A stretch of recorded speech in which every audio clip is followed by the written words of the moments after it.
अपहरण करण्यात आलेल्या व्यक्तीचा शोध घेऊन पोलिसांनी आरोपीस 24 तासाच्या आत केले जेरबंद। मनीषा आप्पासाहेब काजळे, वय 45 वर्ष, धंदा शेती, राहणार बाडगावान शेवगाव, तालुका शेवगाव, जिल्हा अहिल्यानगर यांच्या फिर्यादीवरून दिनांक 18 डिसेंबर 2024 रोजी त्यांचे पती आप्पासाहेब भानुदास काजळे, वय 54 वर्ष, राहणार बाडगावान, तालुका शेवगाव यांना 2 ते 3 इसमांनी बोदेगाव येथून बळजबरीने वाहनात टाकून पळवून नेले आहे। फिर्यादीवरून शेवगाव पोलीस स्टेशन इथे भारतीय न्याय संहिता 2023 चे कलम 140(3) प्रमाणे 18 डिसेंबर 2024 रोजी गुन्हा दाखल करण्यात आला होता।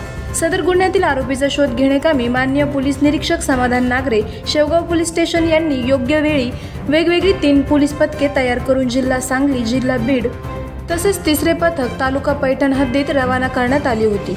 अपहरित व्यक्तीचा शोध घेत असताना तांत्रिक तपासाच्या सहाय्याने जिल्हा बीड येथे गेलेल्या तपास पथकाला माहिती मिळाली की शिरूर कसार येथे अपहरण केलेल्या व्यक्तीला डांबून ठेवले आहे। अशी माहिती मिळाल्याने अपहरित व्यक्तीस व आरोपीयास ताब्यात घेऊन आरोपीस त्याचे नाव गाव विचारले असता त्याने त्याचे नाव सोमनाथ बापूशा जाधव, राहणार औरंगपूर, तालुका शिरूर कसार, जिल्हा बीड असल्याचे सांगितल्याने सदर आरोपीस व अपहरित व्यक्तीस ताब्यात घेऊन शेवगाव पोलीस स्टेशन येथे आणून आरोपीस सदर गुन्ह्यात अटक करण्यात आलेली आहे।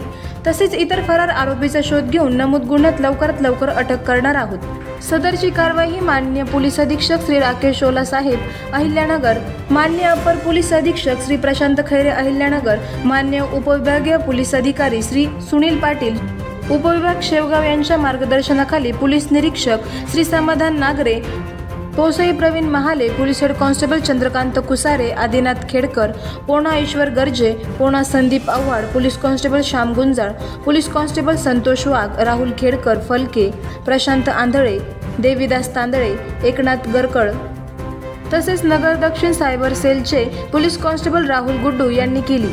वरील गुन्ह्याचा तपास पोसई प्रवीण महाले हे करत आहेत। आवाज जनतेचा न्यूजसाठी प्रतिनिधी विजू मगर। करायचं आहे लाईव्ह कार्यक्रम किंवा आहे कसले आंदोलन, जनसामान्यपर्यंत पोहोचेल आपला हक्काचा आवाज, आवाज जनतेचा। बातमी व जाहिरातीसाठी संपर्क करा स्क्रीनवर दिलेल्या नंबरवर।